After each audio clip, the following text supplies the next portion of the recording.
আসসালামু আলাইকুম ওয়া রাহমাতুল্লাহি ওয়া বারাকাতুহু। বিসমিল্লাহির রহমানির রহিম।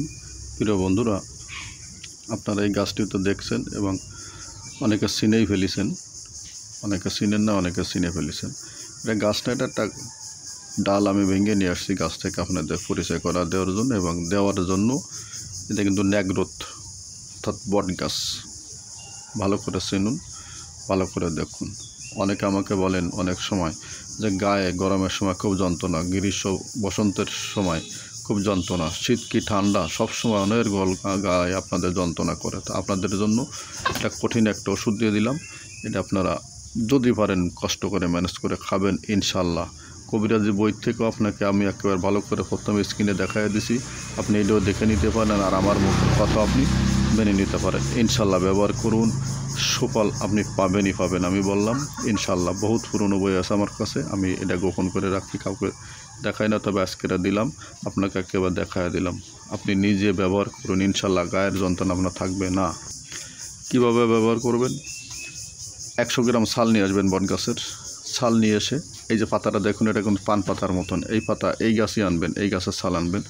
100 গ্রাম ছাল নিয়ে আসবেন, ভালো করে পরিষ্কার করে 1 লিটার পানি নেবেন। ওই পানির ভিতরে দিয়ে এটা জাল শুরু করে দেবেন। জল ভালো করে জলটা জাল দেবেন। জাল দিয়ে যখন 4 ভাগের 1 ভাগ হয়ে যাবে, হয়ে গেলে আপনি নামাবেন।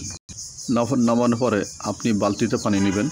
বালতিতে পানি নিয়ে সেই বালতির পানির ভিতরে এর থেকে আপনি 4 ভাগের 3 ভাগ রেখে দিবেন, 1 ভাগ মিশিয়ে ফেলবেন। মিশিয়ে ফেলে এর থেকে আপনি গোসল করবেন, ওই বালতির পানির ভিতরে দিয়ে গোসল করবেন। এই নিয়ে আপনি 1 সপ্তাহ করেন ইনশাল্লাহ।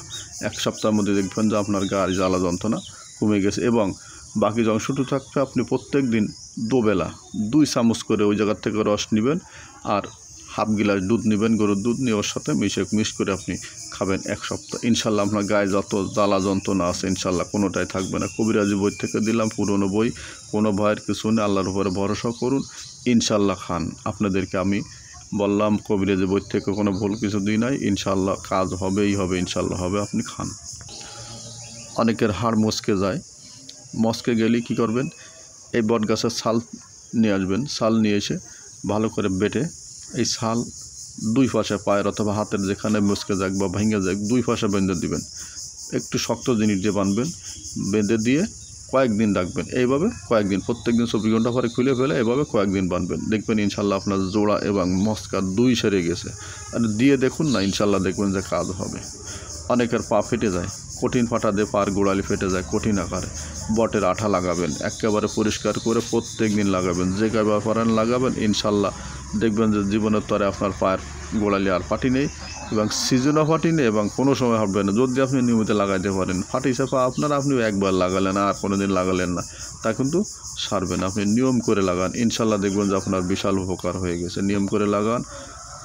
কবিরাজি বইটি লেখা ভাই কোনো বাজে কথা লেখা না, কারণ এরা বাজে কথা লিখতে পারে না, লিখলে এদের সমস্যা আছে। তাই আল্লাহর উপরে ভরসা করুন, গাছের উপর আস্থা রাখুন, খান এবং ব্যবহার করুন। ইনশাল্লাহ আপনি সুফল পাবেন, ভয়ের কোনো কারণ নয়। নির্ভয় খান, আল্লাহর উপরে ভরসা করে খান ইনশাল্লাহ। ভিডিওটি ভালো লাগলে ভাই একটু কষ্ট করে শেয়ার করে দেবেন। আর যদি ভালো লাগে আমার জন্য একটা লাইক, একটা সাবস্ক্রাইব করবেন। করলে আমার সাথে যুক্ত থাকুন ইনশাল্লাহ। আপনি প্রতিনিয়ত হিংসা করেন না, যাই অমুক দিচ্ছে অমুক অমুক অমুক ইত্যাদি, এগুলো হিংসার কথা। এই হিংসা করবে আর আল্লাহ পাক, কারণ এই দুনিয়ার সব কিছু আল্লাহ পাকের সৃষ্টি। আপনি হিংসা কেন করেন? হিংসা আপনি করতে যান কেন? হিংসা আপনি করবেন না। আপনি হিংসা করবেন তো আপনি নিজের ধ্বংস নিজে ডেকে আনলেন। হিংসা করবেন না। কাকে দিয়ে আল্লাহ পাক কী করাবেন আল্লাহ ভালো জানেন। সৎপথ এবং সৎমত দুটোই আল্লাহ থেকে আসে। আল্লাহকে ভালোবাসুন, আল্লাহকে ভয় করুন, নবীজিকে ভালোবাসুন। ভিডিওটি শেয়ার করুন, লাইক করুন এবং যদি পারেন আমার জন্য সাবস্ক্রাইব করুন। আল্লাহ পাকে হতে চান ইনশাল্লাহ, যদি সাথে থাকেন ইনশাল্লাহ আপনি নিজেই কবিরাজ হয়ে যাবেন ইনশাল্লাহ। আমার কাছে সেই ধরনের বই আছে। সবাইকে ধন্যবাদ। আসসালামু আলাইকুম ওয়া রাহমাতুল্লাহি ওয়া বারাকাতুহু।